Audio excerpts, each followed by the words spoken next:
NATO gives Russia no chance to intensify its hybrid aggression against the West and the alliance. Russian weapons, once again, shined in the airspace of NATO countries.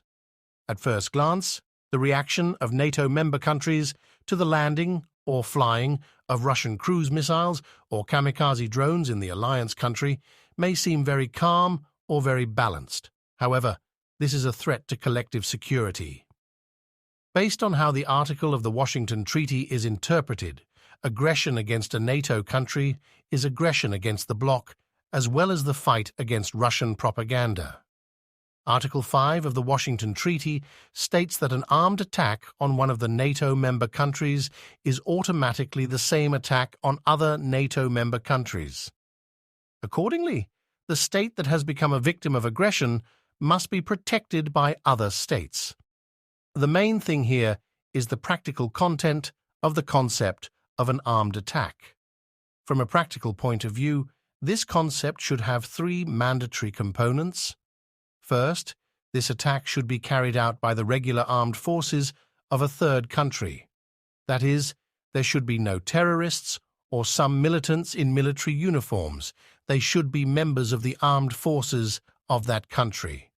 Second, the actions of the aggressor country should be part of the strategic plan agreed by the top military leadership of the said country, so that NATO does not get involved in a war started by some opposition general. Thirdly, in order to avoid the situation of the generals rising up against the political leadership and inciting war with the alliance, this plan must be approved by the military leadership as well as the top political leadership of the occupying state.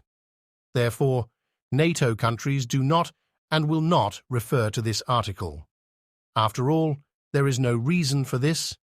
In addition, such a calm reaction of NATO member countries is due to the fact that the Russian Federation tries to use such events to carry out its own propaganda, to provoke the alliance to make statements or actions related to the article of the Washington Treaty.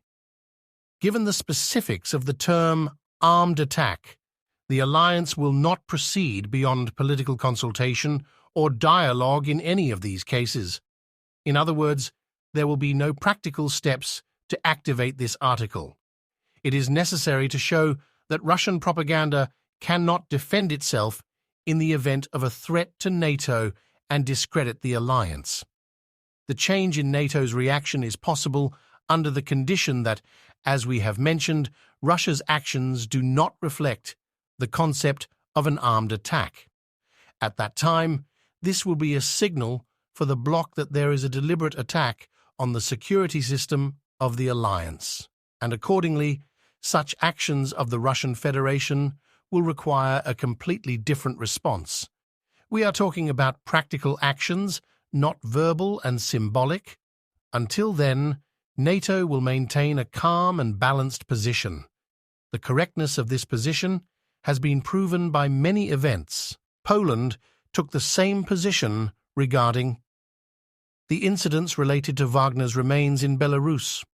Obviously, it has been proven to the Russian and Belarusian leadership that if the border is violated by provocations or illegal migrants, or by Belarusian helicopters, or by Wagner mercenaries, the Poles will destroy those who violate the border, and they will understand this later.